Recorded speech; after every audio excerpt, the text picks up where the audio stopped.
Welcome to Open Lanes Production, where we don't have just one lane.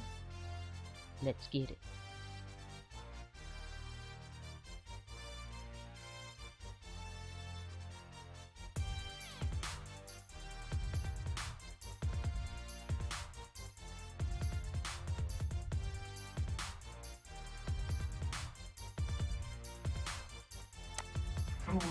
Regular contract.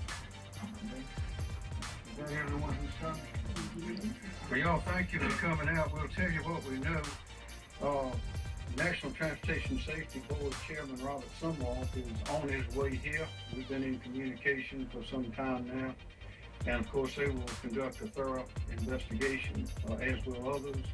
But here's what we can tell you. We've been to the scene, and I would ask, this is a Sunday, everyone going to church, or if you've been or you're not going, say a prayer for these people involved. We had 148 people on the train, 139 passengers, and 8 Amtrak personnel, 2 of which have been killed in the accident. That has been confirmed by the coroner. That is 2 of the Amtrak personnel. Again, it's at 2:35 this morning. On the line, it's a CSX line that is roughly south, a little bit east of Columbia. Just it crosses under 321 headed to Charleston Highway, which runs parallel to I-26 headed to Charleston. This is just a little bit south of where 77 joins I-26 to get right around Dixiana and Pine Ridge. But it's 2:35 this morning. CSX train was on the track awaiting later movement, and the CSX train, Amtrak, was headed south, coming from New England, headed to Boone, Florida, and the collision occurred.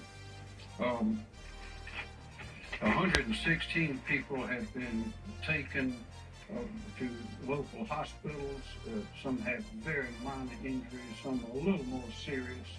But they are being cared for. And let me give you this number. Anybody who wants to find out about their loved ones or friends, the number to call, this is an Amtrak number. Of course, they have the details on who was on the train and so forth. It's 1-800-523-9101. I say again, 1-800-523-9101. And I'll say that again as we proceed on. But we've had the whole emergency response team has been there, and that includes South Carolina Emergency Management Division personnel, Office of Regulatory Staff personnel, the Fire Marshal, the Lexington County Sheriff, Sheriff Kuhn, Debbie Summers, the Chairman of County Council, David Kerr is the Director of Public Safety, Senator Nikki Setzler, FBI, National Transportation Safety Board, as I mentioned, Robert Sumwalt, who, by the way, is a Colombian native, is here, is close by, and will be here momentarily, and also the Red Cross.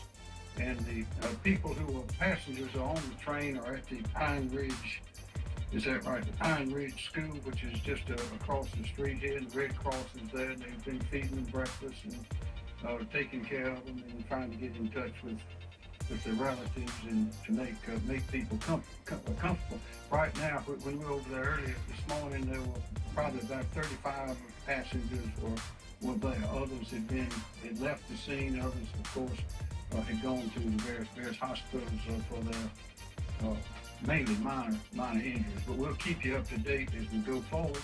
And if you have any questions, we'll try to answer them. And at this point, Sheriff Kuhn. Thank you, Governor. Yes. Obviously, we've been on the scene since the early morning hours right after this collision. We'll say our hearts goes out to all the families and everyone affected by this collision today. Is tragic this morning, especially the 2 lives that were lost.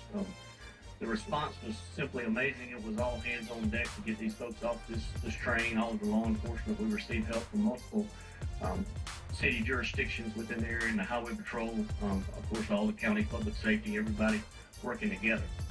Kind of where we are now, as the governor said, the passengers, the ones that got transported at local hospitals, the rest are across the street at the middle school working on reunification. Right now, The NTSB, which is standard on these type events, have requested the FBI to come in and help document the scene.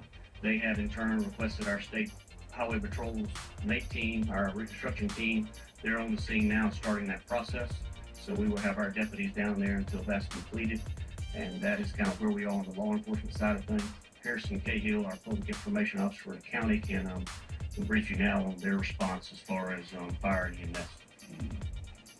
Thank you, Sheriff. Thank you, Governor.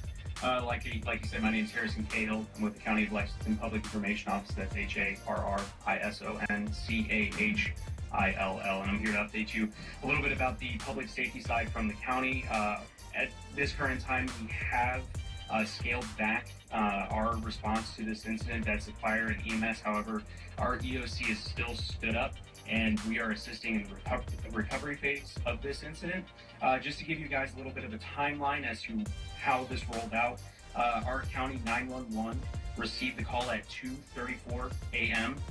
The first unit arrived on scene from the Lexington County Sheriff's Department at 2:39 a.m. The first EMS unit arrived on scene at 2:40 a.m. and the first fire unit arrived on scene at 2:42 a.m. That response time is indicative of seamless training, mutual aid agreements. All the partner agencies that you see behind me work together flawlessly to make sure that this incident comes to a satisfactory and successful finish. Of course, our hearts go out to the families that are affected and those that were involved. Nothing can be said that alleviates this for them, but we just want them to know that we're thinking of them and that we're with them in this. To give you an update on the amount of patients that we transferred, there were 116 patients transferred from the Lexington County EMS and other partner agencies to local hospitals. So before we previously reported that there were 70, that number is now 116. Just to reiterate what the governor said, if anyone is trying to get in contact with loved ones, find out where they are, we ask you to call the Amtrak info line. I'll give that number again. It's 1-800-523-9101. Again, 1-800-523-9101. Thank you. Anybody have questions? Governor, have you spoken with the president about this incident, and what No, ma'am. any assurances he gave? No, ma'am, I've spoken to Mr. Sumble, who's the chairman of the National Transportation Safety Board. More questions? No, sir, that is being determined now, and the National Transportation Safety Board will answer those questions for you. Yes, sir. Do not know at this time.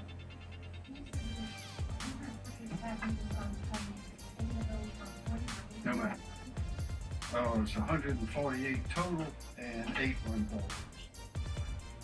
147. Sir.